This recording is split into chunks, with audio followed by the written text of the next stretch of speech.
The storm had been building all day, a gray curtain of clouds thickening over the skyline of Seattle until the city seemed swallowed by its own shadow. By nightfall, the rain arrived with a vengeance, driving against windows, flooding gutters, and turning the streets into rivers of reflection. On nights like these, most people huddled inside their homes, warm lights glowing behind drawn curtains. But Sarah Whitmore was not like most people. She sat alone in her dim apartment on the outskirts of the city, her hands resting over the taut swell of her belly. 24 weeks along. 6 months, though every week had felt like a battle fought in silence. She was only 29, but her body carried the weight of loss like an old scar. 2 miscarriages behind her, 1 ruptured uterus, a medical warning stamped into her records, not recommended for future pregnancies. That had been the verdict. Cold, clinical, final. But Sarah had refused to accept it. She remembered the day the doctor slid the paper across the table, asking her to sign, termination recommended, risks too high. And she had signed. She had walked out of that clinic with the consent form tucked inside her bag, her hands trembling, her vision blurred with tears. She had signed, and yet she had never returned. She had hidden from follow-up calls, ignored the letters, and disappeared into the anonymity of the city. The world had already called her broken. She refused to let it decide again. And then the flutters began. The subtle tick of life inside her belly, like a key rebellion. She named him Micah. Not a choice pulled from baby name books, but a name that arrived in her mind like it had been waiting all along. Now, on this storm-drenched night, Micah was all that mattered. But something was wrong. The pain had started an hour ago, sharp and low, like a knife twisting in her abdomen. She had tried to breathe through it, tried to tell herself it was only another cramp, the kind she'd been warned would come with bed rest. But then came the blood. At first just a trickle, dark and terrifying against the pale fabric of her dress. Then more. Too much. Her heart pounded with a fear she had known before. This was how it had started the last time. The panic rose in her throat like bile. She couldn't call anyone, her phone battery had died hours earlier, and she hadn't bothered to charge it. No family lived nearby, no friends close enough to help. She had chosen this solitude, and now it pressed down on her like a weight she could not lift. There was no time. She staggered to her car parked outside, rain already soaking her hair and clothes. Her breaths came shallow, each step pulling at her belly with a sharp tug. She slid behind the wheel, gripping the steering wheel with white-knuckled desperation. The drive blurred into a haze of wet pavement and streaking headlights. Every bump in the road sent pain shooting through her body. She whispered to the child within her, as though her voice could anchor him to life. Stay with me, Micah. Please. Stay. By the time she reached the parking lot of St. Luke's Regional Medical Center, her vision had narrowed to a tunnel. She pulled into the first space she could find, but before she could open the door, another wave of agony tore through her. She screamed, her voice drowned by thunder. Her hand fumbled for the handle, and she tumbled out of the car, collapsing onto the wet asphalt. The rain plastered her dress to her skin, mixing with the blood pooling beneath her. Her hands clawed at the pavement, her voice breaking into the night. Help. Somebody, please. But the storm swallowed her words. Inside the hospital, the night shift moved with the quiet rhythm of routine. The fluorescent lights hummed, the scent of disinfectant hung heavy, and nurses charted vitals with weary precision. It was Nurse Kendra Miles who heard the emergency call over the intercom, female down in the parking lot. Possible obstetric trauma. Kendra dropped her coffee instantly. She grabbed gloves and an emergency kit, signaling 2 security officers to follow her. The automatic doors slid open, and the storm hit them like a wall.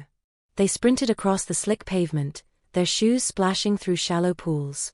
What they found stopped Kendra cold. A woman curled on her side, trembling violently, her hair matted to her face, her lips pale and cracked. Blood mixed with rainwater, spreading in a terrifying volume across the asphalt. Her hands clutched at her swollen belly as though holding it together with sheer will. Kendra knelt beside her, slipping a hand beneath her neck. Can you hear me? What is your name? The woman's eyes flickered open, unfocused, dazed. Sarah, she whispered. Her breath rattled in her chest. Sarah Whitmore. Kendra's pulse spiked. She knew the name. A flagged patient in the system. High risk. Prior uterine rupture. 2 fetal losses. The woman who wasn't supposed to be pregnant again. We've got her, Kendra said firmly. Get a stretcher now. The officers lifted Sarah onto the stretcher with practiced care, though her scream tore through the night as they moved her. Her hand remained clamped around her belly, her knuckles white, as though she could shield the life inside her from everything waiting to take it away. Inside the air, alarm buzzed and monitor came alive. Doctors and nurses swarmed around her, voices sharp and overlapping. Blood pressure, dropping. At rate, unstable. And then the doors opened again, and Dr. Lena Moreau strode in. She tied her surgical mask as she moved, her dark hair pulled back, her eyes sharp with focus. Lena was not the kind of doctor who hesitated. She had built her career on precision, on discipline, on an unshakable commitment to the rule of medicine. But as she looked down at the pale young woman on the table, something shifted in her chest. Vitals, she demanded. BP 70 over 40 and falling, Kendra answered quickly. She's losing blood fast. She says she's 24 weeks. She named the baby Micah. Lena's jaw tightened. 24 weeks. Barely viable. And this woman's body was collapsing around the child. She was advised against future pregnancies, Alan Reeves said from across the room, his voice carrying the authority of years. He had arrived moments after Lena, scanning the scene with a clinical detachment. We stabilize the mother first. The fetus isn't viable at this stage. Sarah's eyes fluttered open. She reached weakly for Lena's wrist, her voice cracked and desperate. Please. Save him.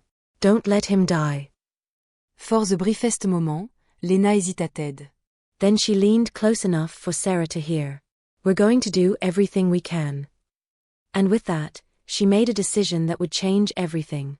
Prep for emergency C-section, Lena ordered. Alan's head snapped toward her. You can't be serious. At 24 weeks, with a ruptured uterus? You'll lose them both. Then I'll lose them trying, Lena shot back. The room stilled for a heartbeat, the storm outside hammering against the windows. Then it erupted into motion. Sarah was rushed toward the operating room, monitors screaming in protest, blood trailing in crimson streaks. Kendra squeezed her hand as they wheeled her through the double doors. Sarah's lips moved again, barely audible over the chaos. Micah, she whispered. Don't let him go. The storm raged on outside, merciless and unrelenting. But inside St. Luke's Regional Medical Center, another storm was gathering, one that would test the limits of medicine, faith, and the fragile line between life and loss. And it was only beginning. The operating room was a theater of tension, bathed in sterile light and sharp edges. Metal trays clinked softly as instruments were laid out in sequence. Gloved hands moved with mechanical precision, but behind every mask was the unspoken weight of uncertainty. Dr. Lena Moreau stood at the head of the table, scrubbing in, her mind racing. This wasn't her first emergency C-section, but something about this one pressed against the walls of her training, forcing her into a corner no medical textbook had prepared her for. She reviewed the patient file again in her mind. Sarah Whitmore. 29 years old. Uterine rupture in a previous pregnancy. 2 prior losses. She was warned never to conceive again. And yet here she was, 24 weeks pregnant, hemorrhaging, her vitals plummeting, whispering the name of a child no one believed should have existed. Micah. The anesthesiologist called out Sarah's current vitals. Blood pressure still dropping. Oxygen levels unstable. Her skin was pale, almost translucent under the surgical lights. Every minute they waited risked complete uterine rupture. Every minute they acted risked everything else. Doctor. Alan Reeves entered the OR, pulling on gloves with a frown carved deep into his features. He was Lena's superior in title, but in this moment, he wasn't leading. You're not really doing this, he said under his breath as he approached the table. She's crashing, Lena replied, eyes on the monitors. If we were, she bleed out. We're not stabilizing in time. She's 24 weeks. The fetus isn't viable. Focus on saving the mother. We don't gamble lives for hope. Lena turned to face him fully. This isn't a gamble. It's a decision. And I'm making it. Reeves stared at her for a long second, then stepped back. You're assuming full responsibility? I am. She felt the tension ripple through the room. The nurses exchanged glances, but no one moved to stop her. Scalpel, Lena said. The incision was made with swift precision, a clean cut through layers of tissue and muscle. Blood welled and spilled, but Lena's hands were steady. Her mind entered that space of complete focus, where noise faded and only the task remained. "Where's the uterus?" she asked. Kendra, standing beside her, helped retract tissue. "Here. It's intact." "No, it's not." Something's wrong. Lena scanned the uterine wall. No visible rupture, no tears in the expected locations. But the bleeding was coming from somewhere. She pressed gently, probing, searching. Still no fetal heartbeat, the neonatal nurse called out. "Double check," Lena ordered, her voice tight. "Keep scanning." She felt it then. A subtle give beneath her fingers, a softness where there should have been resistance. She looked closer. There, nearly hidden along a fold, was a hairline fissure, less than an inch, not aligned with any standard uterine rupture pattern. "That's it," she murmured. "There's your exit wound." Reeves stepped closer. "That's not surgically viable. You won't get a fetus out through that." "I don't have to. He's already out." "What are you talking about?" "I think he passed through it himself." It made no sense. A fetus that size, 24 weeks, couldn't maneuver through such a narrow spontaneous tear without catastrophic trauma. And yet, Kendra, forceps. "You can't be serious," Reeves said. "I'm already committed," Lena replied. She inserted the forceps carefully, guiding them through the abnormal tear. The movement was delicate, slower than any C-section she'd ever performed. She held her breath as the forceps touched something soft. And then slowly she lifted. Out came a tiny form, barely larger than her hand. Micah. Skin transluce, limbs curled tightly, eyes fused shut. He looked like a breath made physical, like something not yet finished. "No cry," Reeves noted. No spontanéo respiration. "He's not viable." "Don't say that," Lena said. She brought the infant to the warming pad. Kendra stood beside her, already prepping suction and resuscitation equipment. Lena cleared the airway gently, her hands impossibly careful. She tapped his chest once. Nothing. Again. Still nothing. Then. A sound. So faint it might have been imagined. A gasp. Lena froze. Kendra's eyes widened. "He's breathing." Reeves said nothing. His expression unreadable. "He's alive," Lena said, as though willing it into truth. "By definition, maybe," Reeves replied. "But this isn't survival." It's prolonging the inévitable. Lena turned toward him. "You think I did this for statistics?" "He breathed in my hands, Alan. That's more real than any chart you'll quote." Sarah, still unconscious, stirred slightly on the table. Her body had been stabilized enough to continue surgery, but she remained unaware of the chaos unfolding beside her. Kendra kept Micah's vitals under constant surveillance. "He needs NICU now." The doors opened, and the NICU team entered with the incubator. The baby was transferred with the precision of ritual, cords attached, temperature regulated, breathing supported. Lena didn't look away until the doors closed behind him. Then she turned back to the operating table. "Let's finish," she said. They sutured the uterine tear carefully. Reeves monitored silently, offering no further argument. He didn't need to. The outcome had already set its course. Later in the scrub room, Lena stood alone at the sink, washing away the blood, the sweat, the tremble in her hands she hadn't allowed during the procedure. Reeves entered behind her, his voice low. "What do you think is going to happen now?" Lena didn't answer immediately. She dried her hands, stared at her own reflection. She looked older than she had that morning. "They're going to come after you," he continued. "You went around protocol. You extracted a non-viable fetus against medical advice. You risked maternal mortality." "I saved 2 lives," Lena replied. "Or prolonged 2 emergencies." She turned to face him. "I don't regret what I did." "You will." "Then I'll regret it on my terms." She walked past him, out of the room, into the quiet hallway beyond. Down the corridor, Sarah was being moved into recovery. She would wake soon. And when she did, She would ask the question Lena wasn't yet ready to answer. Is he okay? And for now, the only answer Lena had was this. He breathed. The neonatal intensive care unit at St. Luke's was a world apart from the rest of the hospital. It ran on a rhythm of blinking lights, qui bip, and whisper carry on tiré de brise. Each incubator was a battlefield, each nurse a soldier in a war measured in heartbeats and grams. Micah Whitmore had been assigned to Room 7, the most remote and rarely used unit, designed for high-risk neonates.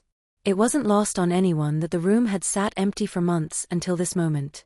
Dr. Lena Moreau stood beside the incubator, arms crossed, eyes fixed on the fragile form inside. Micah lay under a dome of sterile plastic, connected to wires that seemed too large for his body. His skin was paper-thin, tinted purple at the joints. The ventilator beside him hissed softly, each breath artificially administered, each second a negotiation between science and chance. He's holding, said Nurse Kendra Miles, checking the monitor. Vitals are weak but stable.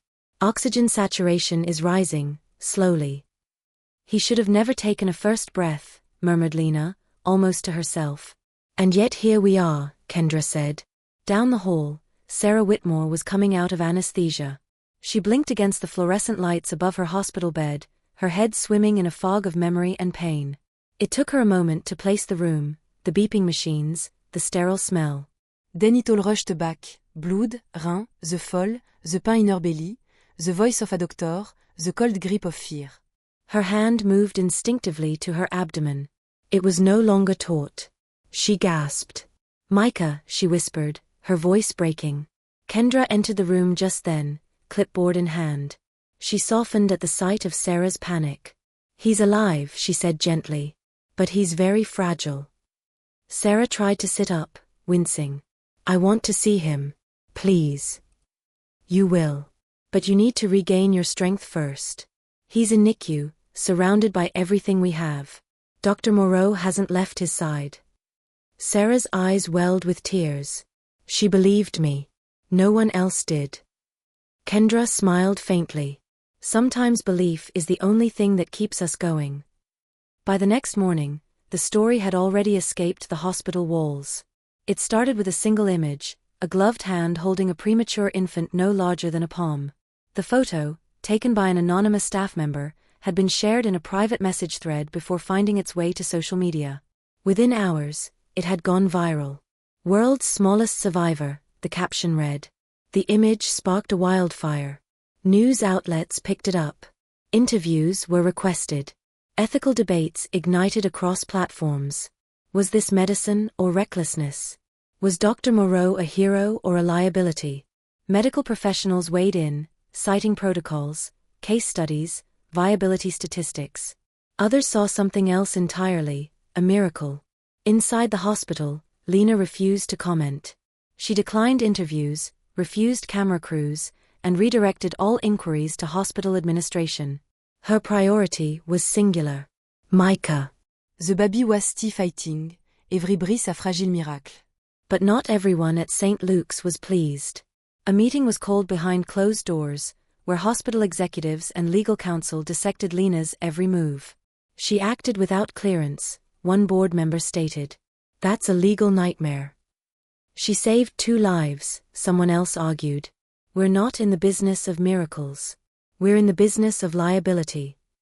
That afternoon, Lena received an official summons from the hospital's medical review committee. An investigation was being opened. She was being formally reviewed for deviating from accepted medical protocol. She folded the letter in silence. She had known this would come. Kendra found her later in the staff lounge, staring at the envelope in her lap. You okay? No, Lena said. But he's still breathing. So that's something. Micah wasn't out of danger. Far from it. At 24 weeks, his lungs were underdeveloped, his immune system non-existent, and his brain still forming. Any minor infection, any lapse in oxygen, could end him. And then, just after 3 a.m, the alarms sounded. Room 7 lit up in red and white flashes.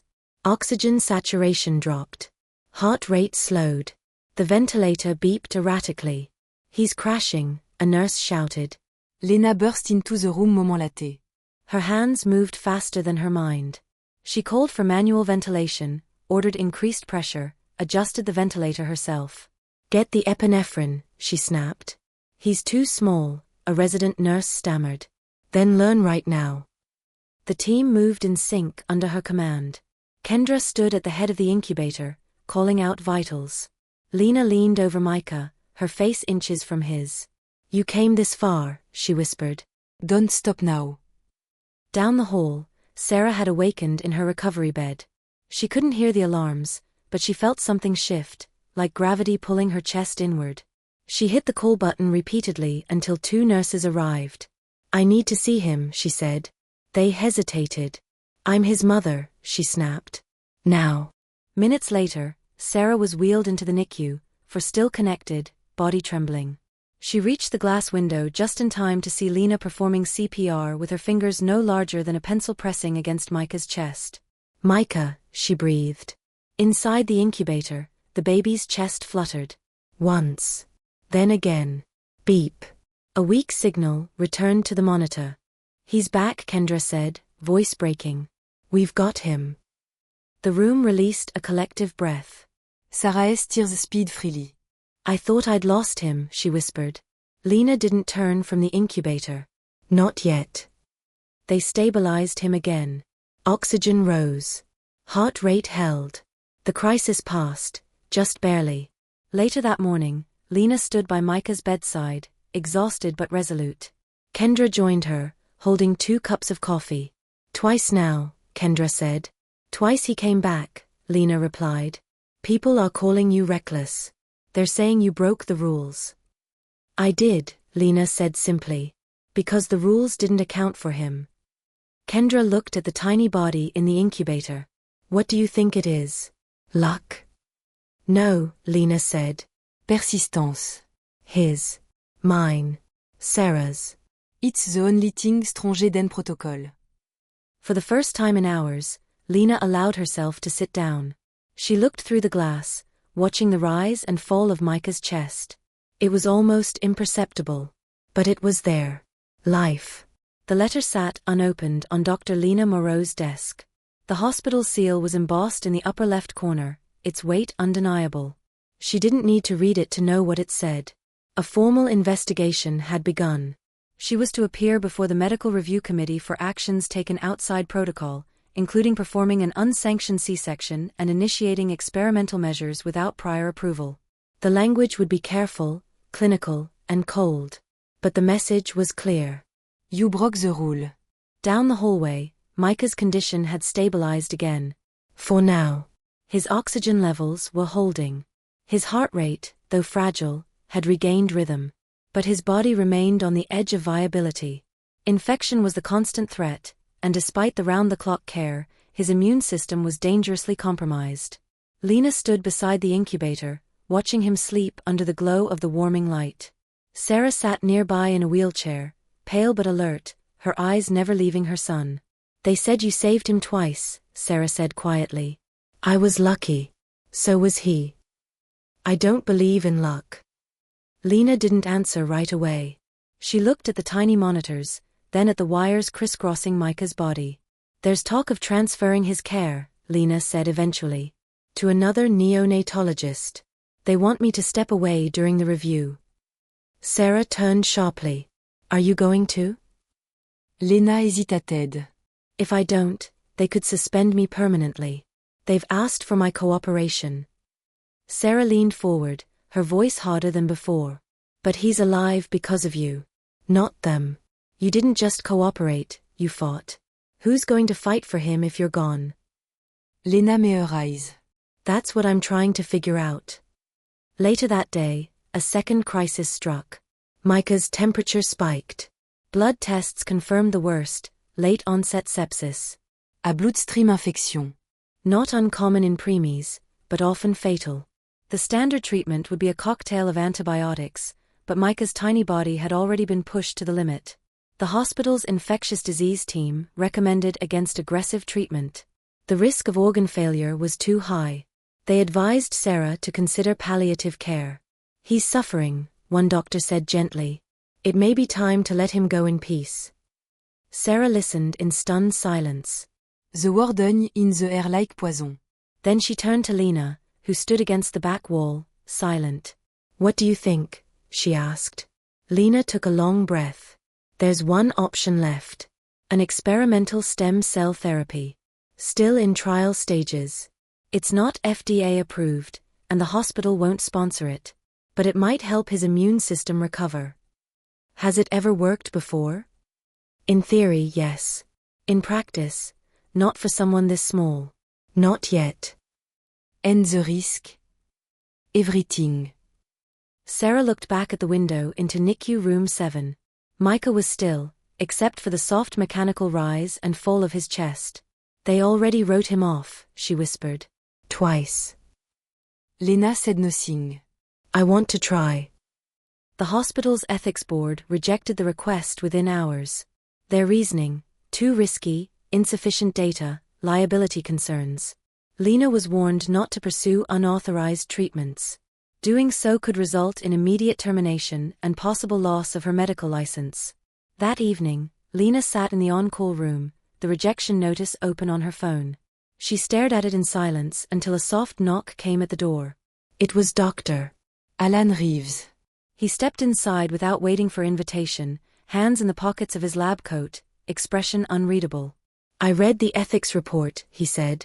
Of course you did, Lena replied. They're making you choose. Walk away quietly or go down fighting. She didn't respond. Alan moved closer, his voice lower. I've seen doctors lose their careers for less. You need to think about your future. I am. There's no outcome here where you win. I'm not trying to win. Alan studied her for a moment. Do you regret it? The C-section? Defying protocol. Lena looked up, eyes dark. No. I regret that I had to choose between the rules and doing what I knew was right. He nodded slowly. Then, after a pause, he said, You're not the only one who believes in him. Lena frowned. What's that supposed to mean? I submitted a statement to the board. In your defense. She blinked, stunned. You did what? I said you acted under extreme conditions. That your decisions were outside protocol, yes, but not outside reason. And not outside compassion. Lena stared at him. This was the same man who had threatened her in the OR. Who had watched her every move with suspicion. Why? She asked. Alan shrugged. Because for a moment when he breathed, I remembered what this job used to feel like. And I realized how long it's been since I felt it. He turned to leave. You'll still be reviewed, he added. But they'll listen differently now. The following morning, Sarah was called into a private consultation. The hospital administration, fearing legal exposure, had prepared a form for her to sign, an acknowledgement that further experimental treatment was being pursued at her insistence and against medical advice. They expected her to hesitate. She didn't. I'll sign whatever you want, she said. Just don't take him away from me. They didn't argue. By noon, the first dose of stem cell therapy was administered under a special compassionate use exemption. Lena remained in the room throughout the process, though officially, she was not the supervising physician. For the next 48 hours, everyone waited. Micah's fever over de dangerous. His oxygen dipped, then rose, then dipped again. Nurses took shifts every 2 hours. Lena barely left the hospital. Then, on the third night, something changed. Micah opened his eyes. They didn't focus. They were too undeveloped for that. But they blinked, slowly, deliberately, against the light. Sarah gasped. He's looking at me, she said. Lena stepped closer, tears welling behind her mask. He's waking up, Kendra said from the monitor. Vitals are climbing. Feveres breaking. Sarah reached through the portholes of the incubator, her fingers shaking. Micah's tiny hand twitched, then curled, barely touching hers. He came back, Sarah whispered. Lena stood silently beside her, watching the connection form. Outside, the storm had passed. Seattle skies, once heavy with rain, now stretched wide and quiet. But inside room 7, a different kind of storm had just begun, the one that would change not just lives but legacies. The light that filtered through the windows of room 7 was different now. It was warmer, softer, almost golden in its reach. The machine still beeped, the monitors still blinked, but there was a new rhythm in the air, steady, gentle, alive. Micah was no longer tethered to a ventilator. His chest rose and fell on its own, the labor still evident, but present. His skin had darkened slightly, no longer translucent but taking on the hue of flesh that was learning how to hold warmth. The doctors had begun speaking of ounces gained, of lung function improving, of discharge plans. The impossible was being planned for, as if it were ordinary. Sarah Whitmore remained beside him day and night, her presence quiet but unyielding. She spoke to him in low tones, read stories through the incubator walls, sang lullabies with a trembling voice. Each day, Micah responded a little more. À tweet chauffande. À sound lesion. A heartbeat strong enough to hold its own. Dr. Lena Moreau visited often, though she kept her presence discreet. The hospital had yet to release the results of the formal investigation. She was still technically under review. Still not officially cleared. But no one stopped her when she walked into the NICU. And no one questioned her when she stood silently, watching Micah breathe. She hadn't told anyone yet, but she had started writing again. At night, in the stillness of her apartment, Lena had opened a document and written the first line. Some lives don't arrive through the doors we build. They find their own way in, through the cracks, through the wounds, through the places we least expect. She hadn't written more than that. But the sentence stayed with her, repeating itself like a pulse. Word of Micah's recovery spread beyond the hospital walls. The image of the palm-sized newborn had made its way onto national news outlets. Medical journals debated the ethics of the decisions made. Pundits argued on television panels about risk, about procedure, about precedent. Some called it a miracle. Others called it malpractice. The country, in its own way, had taken sides. But inside St. Luke's, the noise faded behind the glass doors of room 7. Here there was only the slow blooming of life and the quiet resistance of a child who had been told no, and kept going anyway. On a Thursday morning, 3 weeks after the night Micah was born, the board delivered its decision. No disciplinary action would be taken against Dr. Lena Moreau. The findings cited extraordinary circumstances, time-sensitive medical necessity, and a demonstrated commitment to both mother and child. The board's statement was clinical, careful. But between the lines, Lena read the truth. You were right. And we were afraid. She returned to the NICU that afternoon, not as an outsider, but as Micah's doctor once again.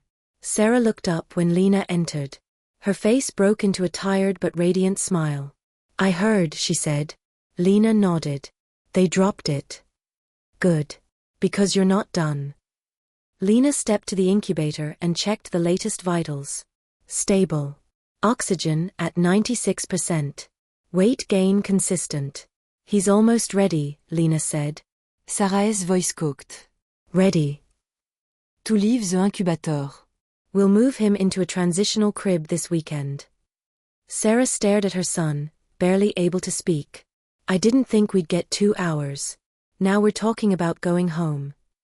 That's what happens, Lena said, when someone refuses to give up.